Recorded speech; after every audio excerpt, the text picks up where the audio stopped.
Guys, pupunta po tayo sa Hulo ulit, no. Para po tingnan yung mga inubo nila, bibisitahin po natin.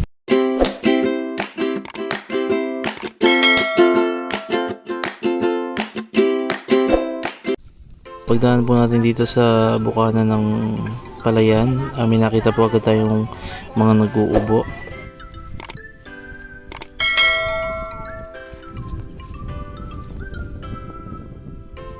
Yan po yung part na may mga ubo na.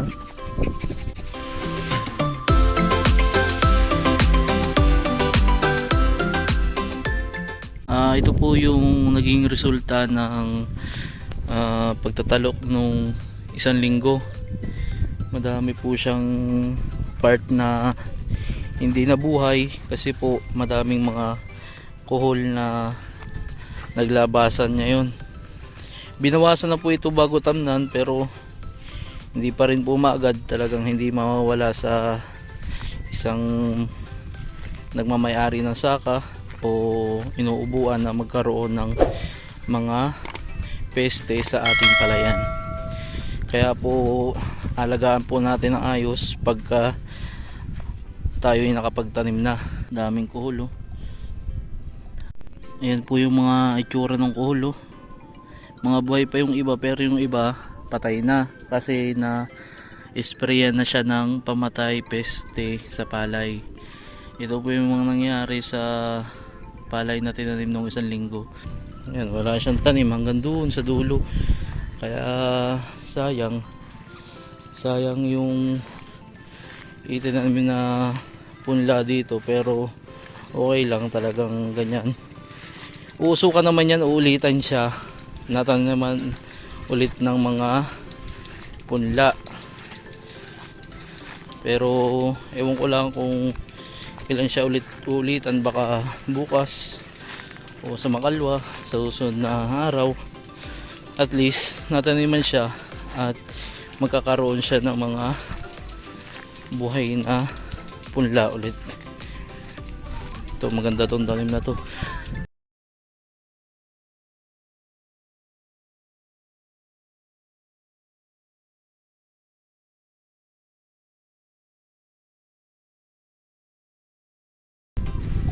Yan, kahit po pinagpaguran natin ng isa, dalawa o tatlong araw ang pagtatanim sa bukid, ay wag po tayong mawawalan ng pag-asa kung ganito ang nangyari sa ating palayan.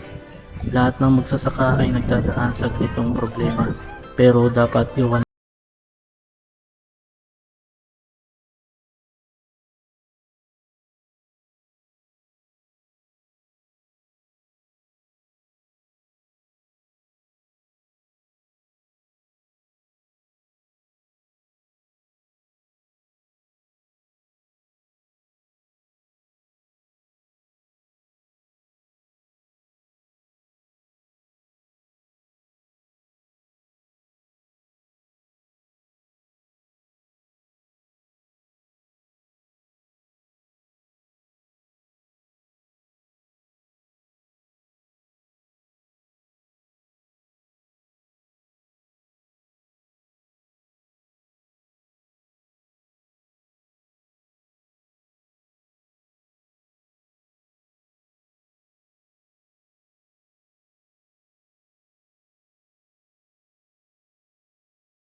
Okay, dito po natin tatapusin na ang ating vlog at maraming salamat po sa inyong mga suporta at nawa po sana'y subaybayan nyo po ang aking mga susunod na video.